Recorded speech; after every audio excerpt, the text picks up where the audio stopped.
Por mais ridículo que fosse o fato de eu esperar tanto da roleta, tenho a impressão de ser ainda mais ridícula a opinião rotineira, por todos aceita, de que é estúpido e absurdo esperar algo do jogo.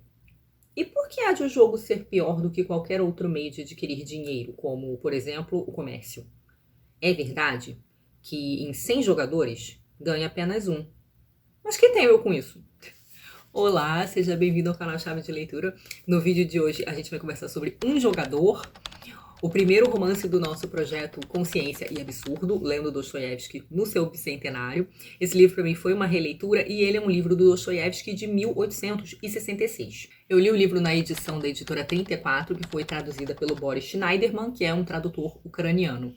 Antes de falar propriamente do enredo do livro, suas características, eu preciso falar da história rocambolesca envolvendo a época, né, e o contexto em que esse livro foi escrito.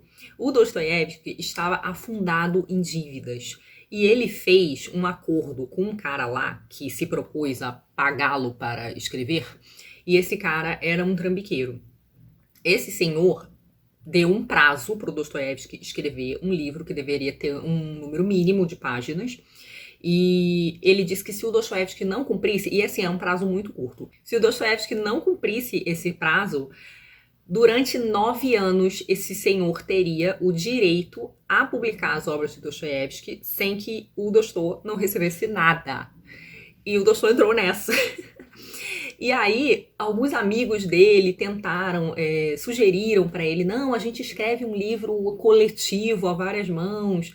Mas o Dostoiévski, não, ele tomou para si a missão de escrever esse livro e ele escreveu em 26 dias. E assim, comparando com outros livros do Dostoiévski, escritos também em contextos complicados, esse é um livro bastante coeso. É um livro, assim, com um ritmo bastante bom. É um livro, assim, bem redondinho, bem amarradinho.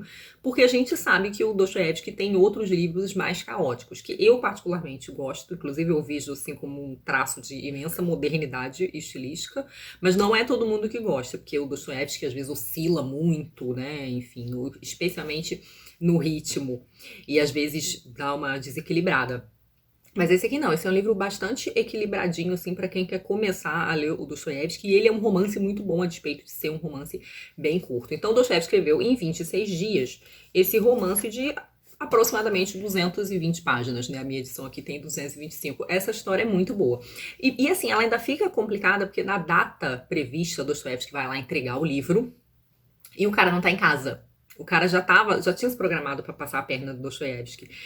E aí o Dostoiévski faz o quê? Ele vai à delegacia e pede para um oficial lá escrever um documento timbrado e assinado com data e hora para provar que ele entregou o livro no prazo. Então Dostoiévski não fica amarrado pelo resto da vida com esse trambiqueiro. Essa história é muito maravilhosa, eu precisava contá-la. Mas enfim, voltando pro livro.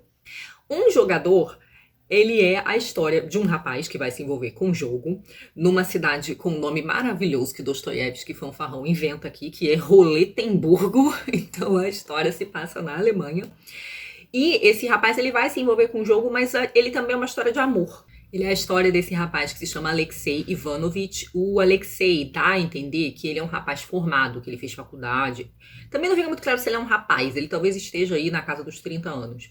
Mas ele é um rapaz formado, ele tem formação, ele se descreve como culto, ele narra em primeira pessoa, como ele fala dos seus escritos o tempo inteiro, inclusive ele fala de uns certos intervalos que ele dá entre um momento de registro, né, dessas memórias e enfim, quando ele retoma.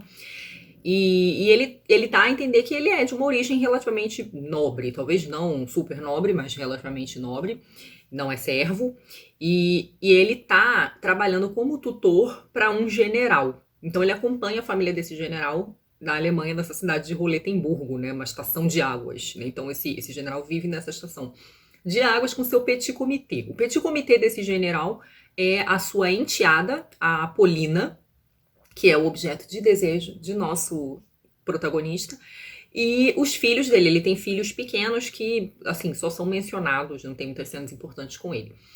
Esse general também está acompanhado de umas pessoas, né? Então tem uma senhora, uma Mademoiselle Blanche, que a gente demora um pouco para entender qual é a relação do general com ela, mas a gente vê que tem um interesse ali, eles talvez queiram se casar, algo do gênero. a mãe, a suposta mãe dessa Mademoiselle Blanche, e um outro rapaz francês, que é chamado de Degré, em alguns momentos ele é chamado de Marquês, em outros de Conde, e tem esse rapaz francês, e a gente vai gradativamente entendendo que o general deve dinheiro para esse cara. Então, assim, a relação entre essas pessoas é toda muito estranha, desse petit comité do general, porque o general parece que precisa de dinheiro e está endividado, ele parece dever dinheiro pro Degré, o Degré parece que quer casar com a Paulina, e não por amor, mas porque, na verdade, ele tá aspirando ao título do general, porque assim, o general não tem dinheiro, mas tem título. E a Mademoiselle Blanche, aparentemente, tem dinheiro, mas não tem título. Então ela também tá interessada no general por causa do título. O general, no entanto, parece que está meio caidinho de amores pela Blanche. O interesse dele não seria nem de título, nem de dinheiro. A gente também vai percebendo que Alexei tem um ressentimento com essa família do general, com o general e seu petit comité, porque ele se sente tratado como um subalterno, tratado como um serviçal, tratado como um empregadinho, sendo que ele tem uma origem nobre. Ele tá ali como tutor, como professor, mas ele não é necessariamente de uma linhagem. A gente sabe que isso na organização social da Rússia era algo muito complicado. Ele não seria um servo, mas ele muitas vezes era tratado como servo pelo general e pelo seu petit comité especificamente, não necessariamente pela Polina. Mas o ressentimento do Alexei com esse tratamento começa a turvar a relação dele com a Polina. Ele é apaixonado pela Polina e a Polina faz um certo charme, né? Século XIX, moça de família. E porque também talvez a Polina saiba que seria muito difícil ela conseguir se casar com esse rapaz, que por mais que a linhagem dele fosse relativamente nobre e ele fosse culto, eles talvez não estivessem no mesmo patamar.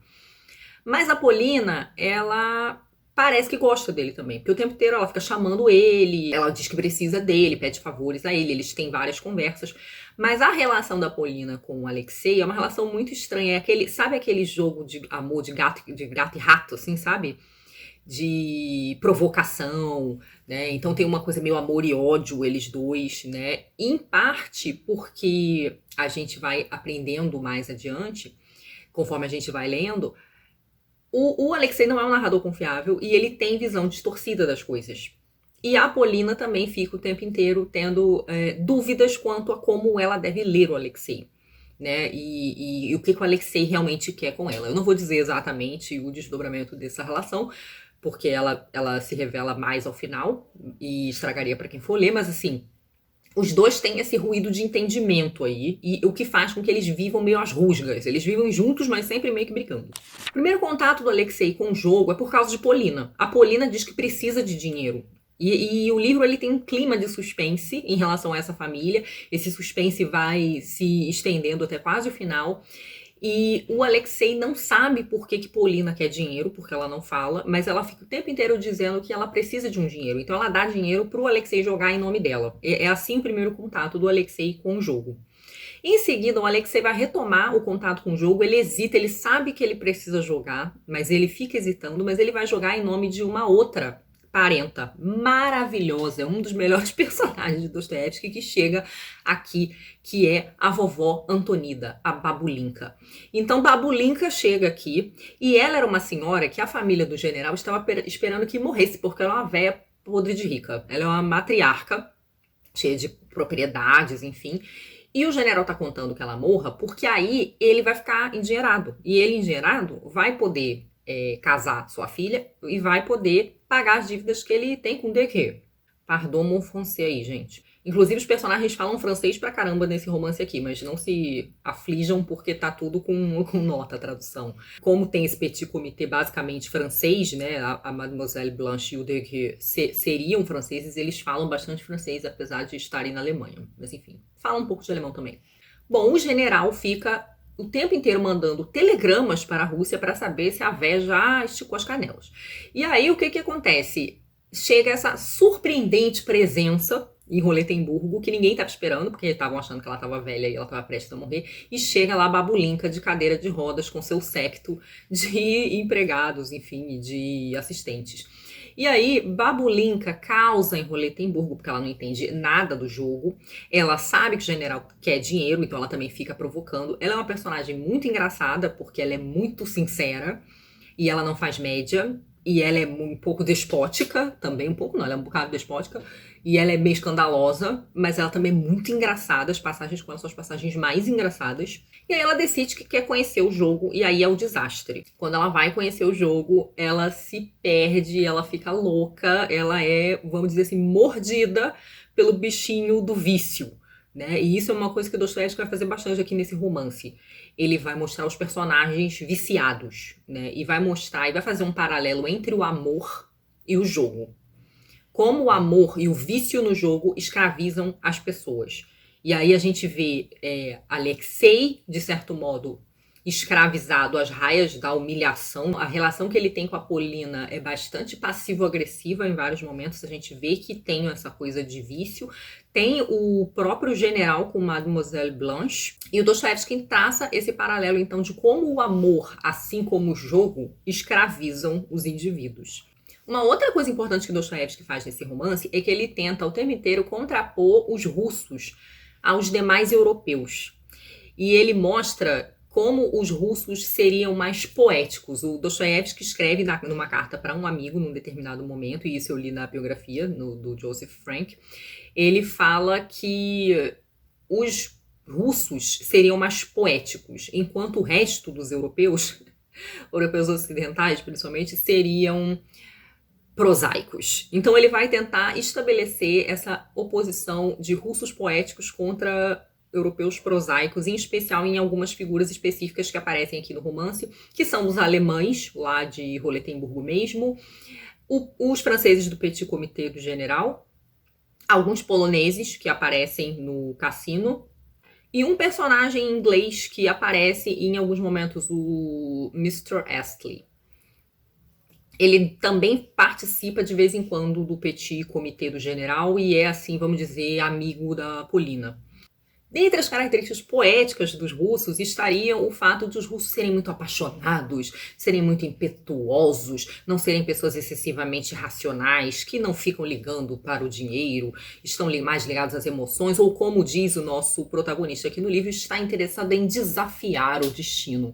Então, os russos são mostrados como essas pessoas impetuosas que jogam por paixão, ou que se jogam num relacionamento para morrer, se possível, aquelas pessoas que são muito espontâneas, né? E que eles podem ter algo de ruidoso e desagradável às vezes, porém eles seriam puros de coração, honestos, né? E os três principais exemplares desse modo russo poético de ser seriam o Alexei, o protagonista, em especial quando ele começa a se jogar na jogatina, de vez se jogar na jogatina, mas enfim, quando ele se embrenha na jogatina, e também na relação dele com a Polina, nesse passivo-agressivo que ele fica com ela o tempo inteiro, né, dizendo que se ela dissesse pra ele se jogar do penhasco, ele se jogar, coisas do gênero.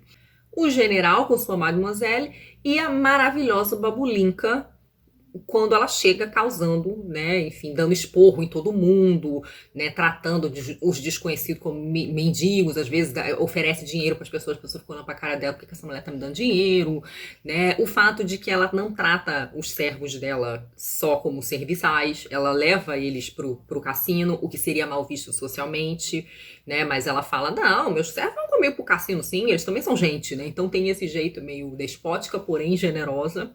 E uma certa superstição que eles têm também, né? E que o jogador vai mostrando até na relação deles com o jogo. Eu vou ler algumas passagens e vocês vão perceber. Na página 67, por exemplo, o narrador fala assim: coisa estranha, eu ainda não ganhei no jogo, mas estou agindo, sentindo e pensando como um ricaço. E não consigo imaginar-me de outro modo. Você vê que vai entrando o pensamento mágico na coisa, né? Bom, os outros europeus, por sua vez, seriam os alemães. Ele mostra como uns capitalistas ambiciosos, só interessados em juntar riqueza, acumular riqueza. Os franceses ele mostra como uns materialistas afetados e interesseiros.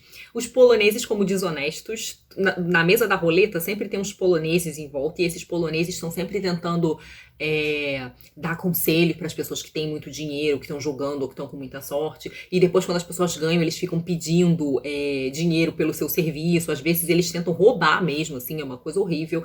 E eu já li um artigo anos atrás falando que Dostoiévski tinha profunda implicância com os poloneses, assim, enfim. De vez em quando ele dá uma alfinetada aqui no livro do que ele chama de os polaquinhos. E os ingleses na figura do Mr. Astley como uma pessoa racional. O Mr. Astley não é um personagem ruim, ele é até um personagem generoso, ele é gentil, ele é educado, mas ele é bem racional. Né? Então, assim, ele é uma pessoa ajustada à vida prática, coisa que nossos russinhos aqui, maluquetes, poéticos, não parecem ser. Depois desses dois contatos indiretos com o jogo, onde ele joga para Polina e depois ele acompanha a Babulinka, porque a Babulinka pede que ele a acompanhe no jogo, o Alexei eventualmente vai fazer seus próprios jogos e isso vai mudar o jeito dele, ele vai de fato ficar viciado no jogo. A gente vê isso acontecer com ele e vê isso acontecer com a Babulinka. Ambos ficam viciados no jogo e eles não têm discernimento. Eles não têm controle. Eles começam a apostar cada vez mais alto. Quando eles têm uma sorte alta e ganham muito dinheiro, eles não param de jogar. É muito engraçado o que acontece com eles. É um pouco triste também, né? A gente sabe que muita gente cai nessa e que, enfim, é uma situação bastante triste. O livro ele tem essa coisa de agridoce do Dostoiévski, né? Então, de que ele mostra as situações, às vezes, como muito absurdas. O livro ele tem até um pouco esse tom de absurdo. Todas as cenas dentro do cassino são muito bizarras, elas beiram o absurdo. E o livro, ele tem todo esse quê, assim, meio de delírio e pesadelo, sabe? Em especial nessas cenas de jogo envolvendo a Babulinka e envolvendo o Alexei. Mas o Alexei, ele começa a ter, a nutrir um sentimento com o poder nessas jogadas em que ele tem sorte e ganha muito dinheiro, de que ele vai se colocar no mesmo patamar da Polina. E que aí ele não precisará mais ser humilhado. A questão é que a noção de que Polina o humilha já é, de certo modo, uma distorção da obsessão que ele tem com essa inferioridade social. E isso vai causando um abismo entre eles. E o que a gente vai percebendo aqui ao longo do romance do Dostoiévski é que o dinheiro, de certo modo, ele corrói as relações, né? Então ele destrói os relacionamentos e ele destrói o próprio discernimento. Então as pessoas começam a agir feito loucas, elas perdem a capacidade de serem racionais, de racionalizar e de terem prudência nas suas ações.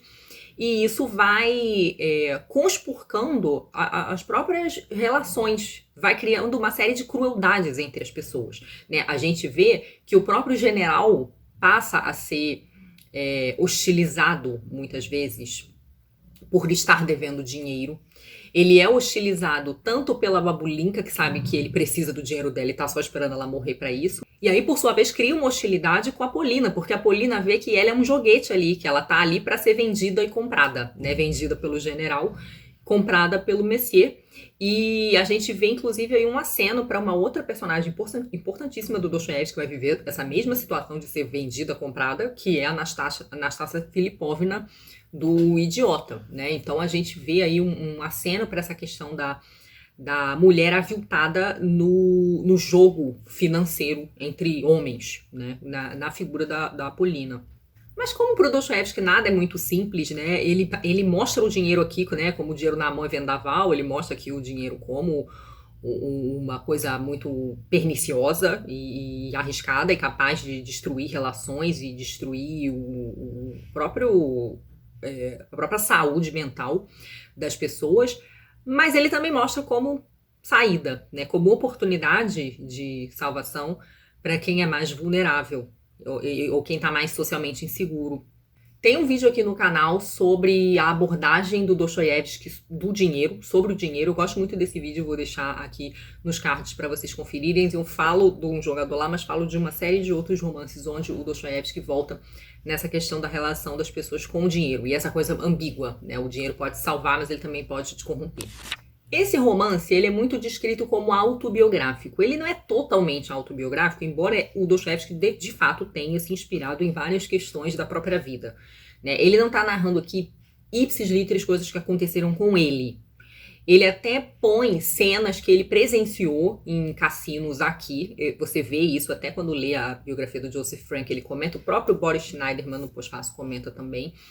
O que o Dostoiévski faz, mais ou menos, é que ele se inspira na própria experiência. Então, assim, ele tenta, de certo modo, colocar alguns elementos do relacionamento amoroso que ele teve com uma jovem escritora socialista e niilista chamada Apolinária Suslova, a sua Polina, né? Também o apelido dela era Polina. E ele pega alguns elementos desse relacionamento conturbado que ele teve com essa escritora para colocar no relacionamento do Alexei com a Polina aqui do livro.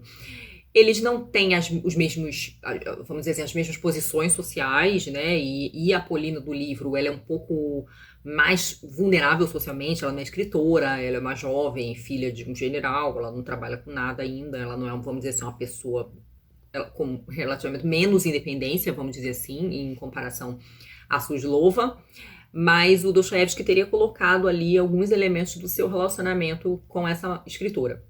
A outra questão mais evidente é a relação com o jogo, né? Quando o Dostoiévski viaja com a Apolinária para a Europa, ele joga muito e ele perde muito dinheiro no jogo. Ele tem essa primeira experiência com o jogo nessa viagem que ele faz com a escritora Suslova, onde ele joga muito e perde muito, mas em princípio ali ele fica prejudicado. A situação dele com o jogo vai piorar depois da publicação desse livro, que é quando ele já está casado com a estenógrafa Ana, que é a segunda mulher dele, e aí ele faz uma outra viagem para a Europa, e aí lá, minha filha, aí o negócio degringola bem pior do que dessa primeira viagem. Então, assim, o Dostoiévski tinha uma relação bem nociva com o jogo, bem irracional, o que faz com que muitos vejam esse livro como uma tentativa de racionalização do próprio Dostoiévski, né? E como ele teria escrito esse livro um pouco para se justificar, ele seria esse russo poético, impetuoso,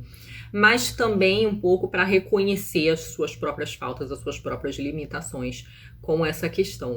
Bom, do ponto de vista da forma, eu já falei que o livro tem um ritmo muito bom, ele é muito gostoso de ler, é um livro que você lê muito rapidinho. Ele é bastante equilibrado mesmo, assim, nas partes. Ele é um livro que tem bastante ação. Ele é um livro que tem cenas muito engraçadas. Ele é um livro que equilibra essa coisa da angústia com o bizarro e o absurdo. Então ele tem um quê de engraçado, mas é aquele engraçado também de que você ri de nervoso, sabe? Então, assim, ele é um romance com uma ótima construção de personagens. A gente vê como o Alexei é um personagem conturbado. O Dostoiévski escreve esse romance mais ou menos na mesma época em que ele está começando, está já escrevendo O Crime e Castigo. Eles são romances que saem próximos. E a gente vê que o Alexei, ele tem umas contradições já que acenam para um Raskolnikov, de certo modo, né? Essa própria ideia de que se ele ganhar dinheiro, ele vai resolver certas coisas, e especialmente de que se ele conseguir dinheiro, ele vai conseguir respeito, que é uma coisa que a gente sabe que é um dilema pro Raskolnikov também, né? O Raskolnikov está tentando resolver não só problemas materiais, mas também problemas de recepção social, vamos dizer assim, não só dele também, como da sua família, porque tem uma irmã envolvida, enfim. O livro tem todo esse meio que suspense, a gente fica meio que querendo saber por que Polina precisa de dinheiro, qual a natureza da relação do general com a Mademoiselle, né, e quem exatamente são Mademoiselle e Monsieur Gueux, né, eles são umas pessoas também um pouco ambíguas. Mas o que eu acho que eu mais gosto é do tom febril e delirante das cenas de cassino, que tem um bocado, assim, de absurdo. Essas cenas são meio longas, então eu separei, na verdade, 2 trechinhos, assim, desse sentimento meio delirante do jogo, que eu vou ler. Mas as cenas no cassino com Babulinka e um monte de polonês em volta e ela gritando, e a Babulinka tem umas falas maravilhosas, ela solta uns bordões, uns desaforos, é uma coisa muito deliciosa de ler. Mas os que eu vou ler agora tem um pouco a ver com o sentimento febril, assim, no jogo com o Alexei. São 2 fragmentos, um da página 170 e outro da página 171. A boa estrela não me abandonava. De repente, ressoaram em volta conversas em voz alta e risos. Bravo, bravo, gritavam todos. Alguns até bateram palmas. Também ali arrebatei 30.000 florins e a banca foi novamente fechada até o dia seguinte. Vai embora, murmurou-me alguém à direita. Era não sei que judeu de Frankfurt. Estivera o tempo todo a meu lado e parece ajudou-me às vezes no jogo. Vá embora, pelo amor de Deus, murmurou outra voz junto ao meu ouvido esquerdo. Lancei um olhar de relance. Era uma senhora vestida com muita modéstia e correção, tendo perto de 30 anos, cujo rosto fatigado, de certa palidez doentia, ainda lembrava uma anterior e magnífica beleza. Nesse momento eu enchi os bolsos de notas que simplesmente amassava e reunia o ouro que sobrara sobre a mesa. Apanhando o último rolo de 50 Friedrichsdorfs, consegui passá-lo às ocultas para as mãos da senhora pálida. Senti uma vontade louca de fazer isso, e aqueles dedinhos finos, lembro-me, apertaram-me fortemente a mão, em sinal do mais vivo reconhecimento. Tudo isso aconteceu num átimo. Mais adiante na página 71. Mas por certo capricho estranho, tendo notado que o vermelho saíra 7 vezes seguidas, aferrei-me a ele de propósito. Estou certo de que o amor próprio foi em parte culpado dessa minha decisão. Eu queria assombrar os espectadores com a minha louca temeridade. E ó, estranha sensação! Estou lembrado nitidamente de que, sem qualquer incitação do amor próprio, apoderou-se de mim uma ânsia terrível de risco. É possível que, tendo passado por tantas sensações, a alma não se satisfaça, mas apenas se irrite com elas e exija novas sensações, cada vez mais intensas, até ficar definitivamente extenuada. E realmente, não estou mentindo, se o regulamento do jogo permitisse apostar de uma vez 50.000 florins, eu o faria certamente. Em torno de mim, gritava-se que era uma loucura, que o vermelho já saíra pela 14ª vez. Isso só para vocês terem uma pequena amostra aí dessa coisa febril do jogo. Enfim, eu gosto muito desse romance. Quando as pessoas me pedem dicas para começar o Dostoiévski, que não seja assim pelos grandes romances, eu acho que esse é uma ótima indicação. Ele é um romance já muito bom. Inclusive esse clima febril a gente vai ver também no Crime e Castigo, né? Essa coisa meio de delírio e de pesadelo. Pra gente não ficar sem uma passagem com a avó, vou ler uma aqui pequenininha. Agora vocês me desculpem meu francês, tá? Porque tem um francês aqui. Deguet bateu o pé e correu a comunicar o fato ao general. Continuávamos a empurrar a cadeira da avó. Parem, parem, murmurou o general completamente fora de si. Experimente o senhor detê-la, murmurei em resposta. Titia, aproximou-se o general, titia. Nós agora, a sua voz estava trêmula e baixava de tom. Vamos alugar uns cavalos para um passeio fora da cidade, uma vista magnífica, a Pointe.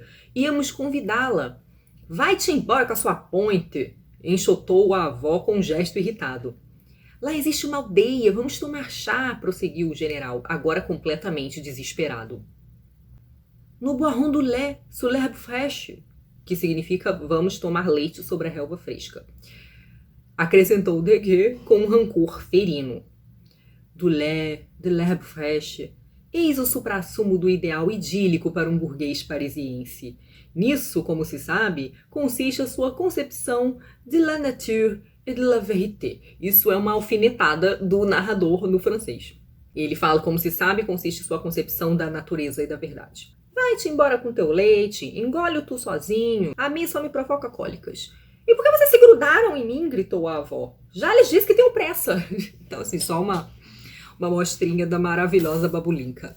Então é isso, me digam o que vocês acharam, né? Quem leu. Eu acho esse romance muito divertido e tenso. Tem um momento, assim, dele, dessa coisa de tensão do jogo, que eu fiquei mal, assim, mais pro final, que me rolou uma depressãozinha, confesso. Né? De você ver ali a pessoa se perdendo totalmente. Mas acho que esse é um belo exemplar, assim, da capacidade narrativa do Dostoiévski, né? Em alguns momentos ele tem esses laivos de romantismo ainda, que o Dostoiévski tem, né? E essas implicâncias, né, que a gente vê dele alfinetando certas nacionalidades e certos convencionalismos que a gente vê que o Dostoiévski era muito leitor, né? E o próprio fato dele tentar manter um suspense ao longo do livro, dele carregar a mão nessa coisa do delírio, né? Você vê que a coisa do efeito da leitura é muito importante para ele, e eu acho que ele maneja isso muito bem aqui, como ele vai manejar no outro romance que ele escreve na mesma época, que é o Crime e Castigo. Então é isso, fica aí a minha opinião sobre esse livrinho de que eu gosto tanto. E eu vou aproveitar então para mostrar a nossa próxima leitura do projeto Consciência e Absurdo, que vai ser o Recordação da Casa dos Mortos. Esse que é um livro bastante importante, porque depois dessa prisão aqui na Sibéria, para fazer trabalhos forçados, uma prisão política, né, que o Dostoiévski passa por uma série de mudanças, né? Inclusive a adesão à religiosidade, assim, o Dostoiévski já era de uma família muito religiosa, né? Os pais dele já eram bastante devotos na ortodoxia do cristianismo, né, russo, e ele já tinha esse background, vamos dizer assim, familiar. Esse excesso de devoção religiosa, ele não era muito comum nas altas classes, né? Ele é mais comum nas baixas classes. E quando ele vai ser preso, ele vai conviver muito com essas pessoas de baixas classes. E o Dostoiévski foi um rapaz que ele foi criado, quando criança, brincando com os filhos dos servos. Então, assim, ele já tinha muito uma certa penetração, e ele vai criando uma certa identificação com essas pessoas na prisão, o que vai ser muito determinante para uma série de posturas que ele vai tomar depois, né?